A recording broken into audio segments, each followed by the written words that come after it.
एक बार किशोरी जी ठाकुर जी से बोली हम बंसी बजाएंगे। जो बोले आप बंसी मत बजाओ। बोले क्यों? बोले बजेगी नहीं आप। किशोरी जी बोली अच्छा हमसे नहीं बजेगी। ललता विशाखा तुरंत आ गई, ये पहले आ जाए लड़वे लाल जी थे। का कही तुमने? बोले मैं यूं कह रहा हूँ कि हमारी श्यामाजू बंसी ना बजा पाएंगी। अच्छा हमारी लाडली जू जब चले ना तो उनके पामन की नूपुर उनकी ध्वनि पे राग रागनी वारे वारे जामे, और तुम यूं कह रहे हो हमारी लाडली जी बंसी ना बजा पाएंगी।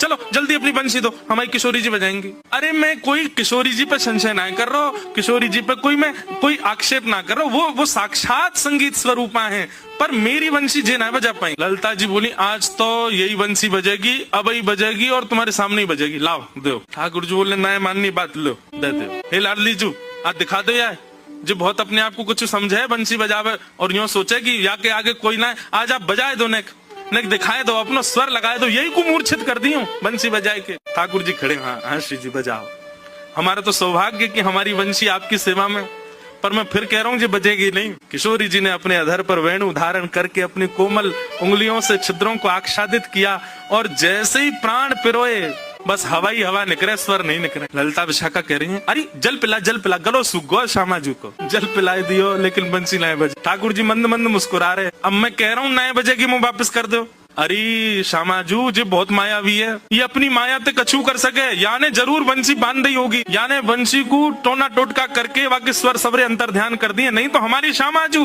कोई स्वर को, कोई संगीत के वाद्य को स्पर्श कर दे, अरे स्पर्श मात्र से बजन लगे, ये बंसी क्यों ना बज रही है। ठाकुर जी बोले पहले बंसी वापस करो फिर बताऊंगा। किशोरी जी ने बंसी वापस करी। ठाकुर जी बोले अच्छा एक बात बताओ, आप बंसी को वादन करते समय मन में कौन को चिंतन कर रही? किशोरी जी बोली मैं तो कोई भी वाद्य बजाऊं आपको ही चिंतन करूं। बोले यही तो गलती कर रही हो, ये वंशी जो है ना हमारी अनन्य भक्त है। अनन्य को मतलब कहा होवे एक के अलावा दूसरे को ना भजे, और या वंशी में नित्य आपको ही चिंतन होवे, या वंशी में नित्य आपको स्मरण होवे, ये वंशी आपकी भक्ता है और आप या वंशी से मेरी भक्ति करोगी तो ये वंशी कैसे बजेगी।